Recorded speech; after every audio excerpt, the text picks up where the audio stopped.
Hey guys, it's Steve, and I'm back again today to do another video about Splinterlands and how awesome it is.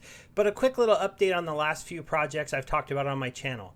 Fairmoon is down a little bit from this post, but it's still up 4x from the first time I showed it to you. So hopefully you got it then if you got into it.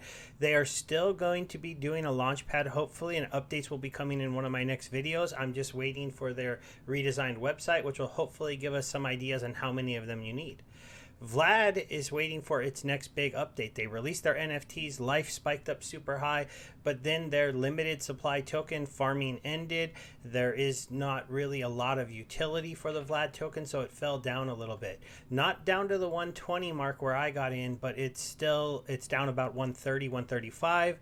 It made it to 190. It's an interesting token to look at. If you haven't checked out those videos, maybe take a look. And then Polaris is still sitting in the profit from where I got into it. I've been farming with it pretty well, pretty happy with that project and glad I got into it. And I'll be looking for some new ones to show you guys soon and just giving you updates on these. I'm not going to abandon them, and hopefully they get going well. Today we're going to have a small little look at Cub Finance at the end of this, even though it's mostly about Splinterlands, but it's because they have a dark energy pool now. So let's go ahead and get more into what we're talking about. So every week I do a post about Splinterlands where I give away 1,000 DEC. This last one was kind of showing me getting my rewards and stuff. And if you make a comment on the video that makes sense, that you watched it, or I know you are someone who watches my videos on the Hive blockchain, this is the Peak D Explorer, but anybody can join Hive on a lot of different explorers and come make a comment on my videos, then you get a chance to win the 1,000 DEC. So first we're going to go ahead and see who won, because I like to get that done early in the post, and then we'll move on to talking about a lot of stuff going on in Splinterlands, so I'm going to try to be really quick. Oh, that's awesome. So he had a really good comment. He showed up close and he won.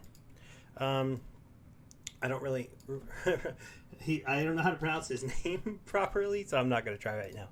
So I'm going to go ahead and send him. Ooh, I have more dark energy crystals than I thought. I must have sold some cards. I am starting to sell some of my alpha cards because card values have gone up a whole bunch, but only ones where I had a few extra, and my beta cards. Only because I have extras, I don't plan to level them, or I've already leveled the cards. The values are up, so might as well give them to other players that want them at this point.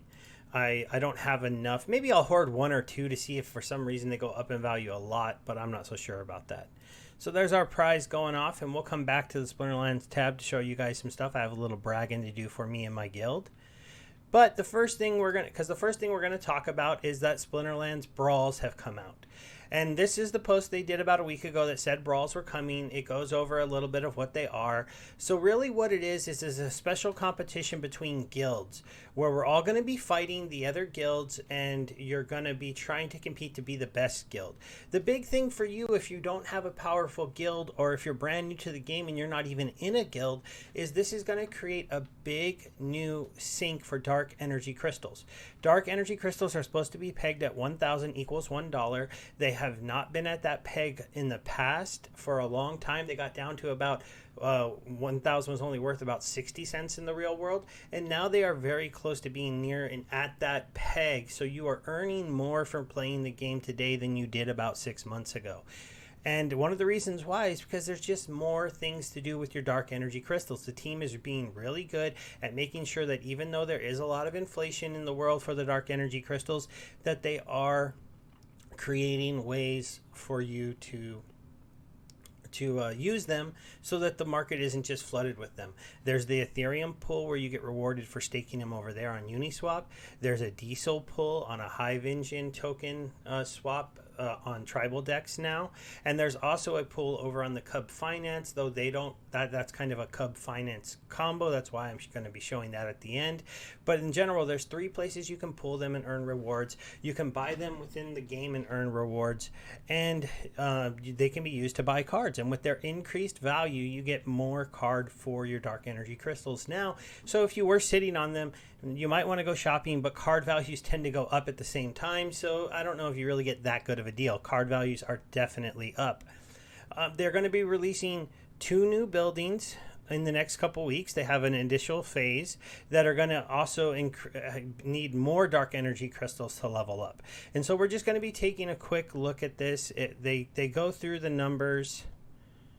Or no, wait. not here. You can go through the numbers on their site to see how many dark energy crystals each guild is going to need to contribute, and it's not a little bit. And you're going to be able to see a little bit of how it works. So with my guild, we took part in this first brawl that they just had, and we won. So that was pretty cool. The Roaring 20s here. We got 138 points. We just beat out Team Possible Troops, and we won the first ever brawl. So congratulations to the guild. I know I don't always come and talk as much as I'd like about the game, but this is going to probably change that, because now we have something to really talk and chat about besides just individual tournament play and individual winnings and cards and things like that. So here, if we go over to the buildings tab, you're going to be able to see the new building that they've added in is the arena building. And if you go into here and you hit info, you can see how many dark energy crystals this is going to take to level up. So to first get one, each guild has to spend 10,000, so that's around $10, then $20, then $30, then $50, then 100, 250, 500, 750. This would be 1,000, and this would be $1,500 at the end. And you're going to have to pay this each time. Now, it's not going to fly through burning up all these dark energy crystals, because we also have to earn enough of these other crowns by competing in the brawls to be able to upgrade the arena. And so we're going to be trying to do this as quick as we can by competing, and it's still going to take a while though, because as you saw, even though we won the brawl, we only got 20 of these little crowns, and we need 150 to even go up to the next level. And if your guild isn't winning them, you're only getting 2, 4, 5, and so it's going to take a little while. To review how this works, you basically sign up to compete in the battles in a certain battle. So you either choose that you're going to be somebody who competes at the novice level, the bronze level, the silver level in the first one. And I imagine later on they'll have gold and diamond as we get into the further arenas. And then you're going to play other people at that level.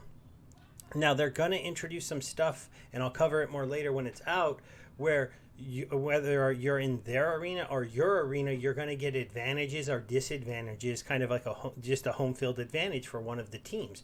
And that'll be based on one of the other buildings that they're coming out into this brawl functionality. I don't want this video to be too long though, so I'm just going to say, hey, brawls are here. They're eating up tokens.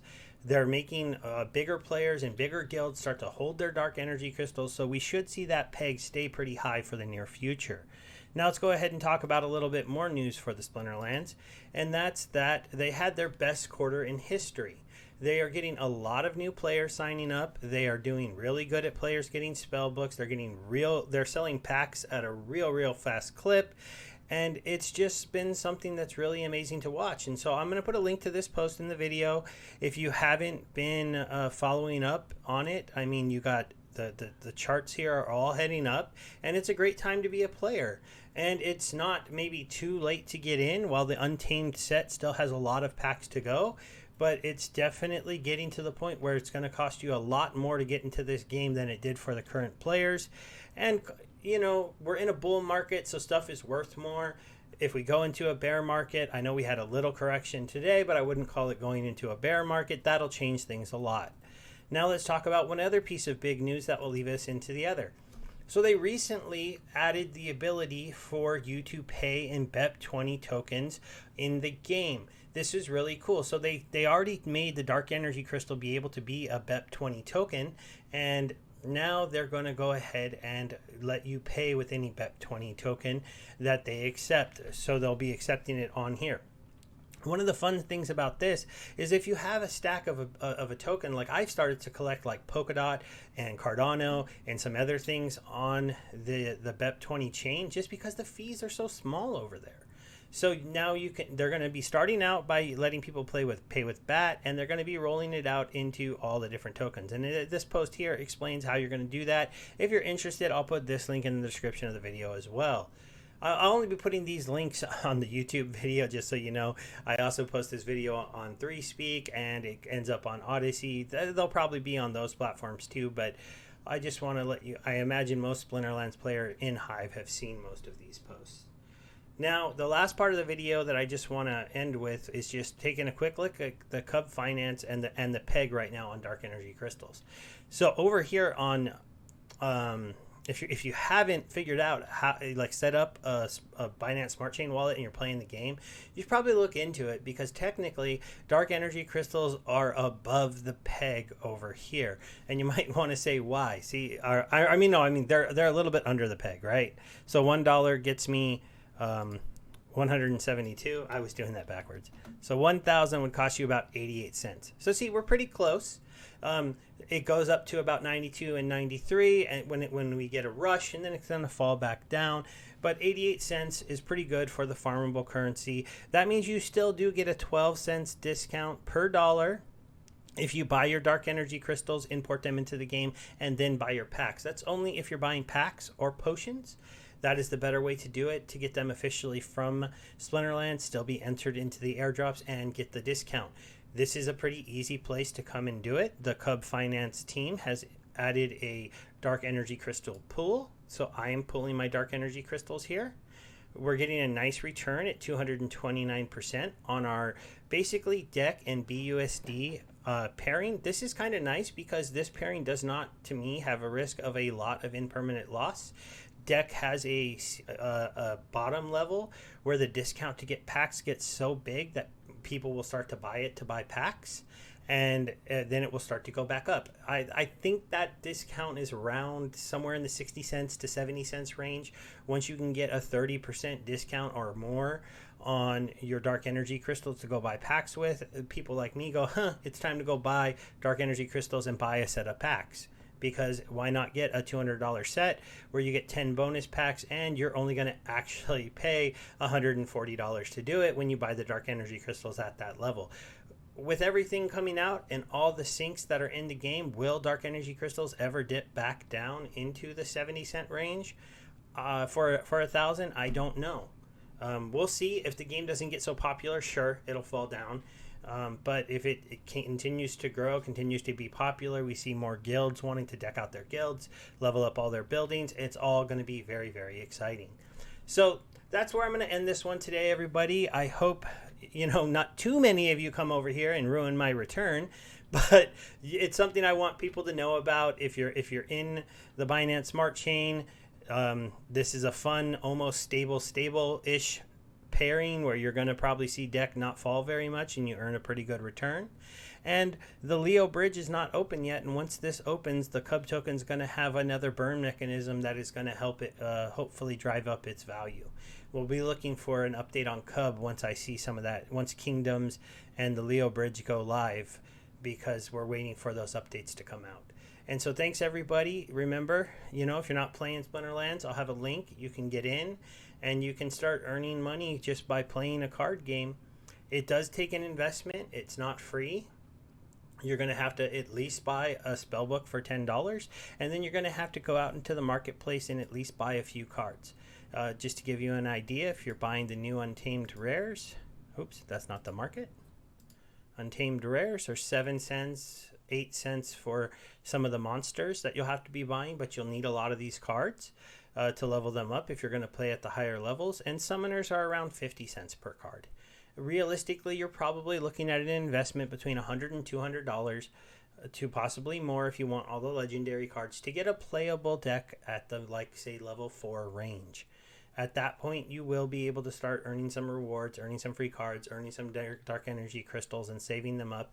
And then you can start to compound your returns by using things like the Cub Finance or the Uniswap pool or the Tribal Dex pool. I wouldn't suggest the Uniswap pool unless you're a whale who's buying a lot of Dark Energy Crystals to put into that one, because you need to be able to cover all the Ethereum fees of getting the Dark Energy Crystals into Ethereum and then getting them into a smart contract and then getting them into the pool. So you really want to be moving around thousands of dollars, not hundreds of dollars or $10. But on a Binance chain and the Tribal Dex, you can put $10 into a staking pool and actually start to earn a return on that money. All right, everybody. Thank you. Goodbye.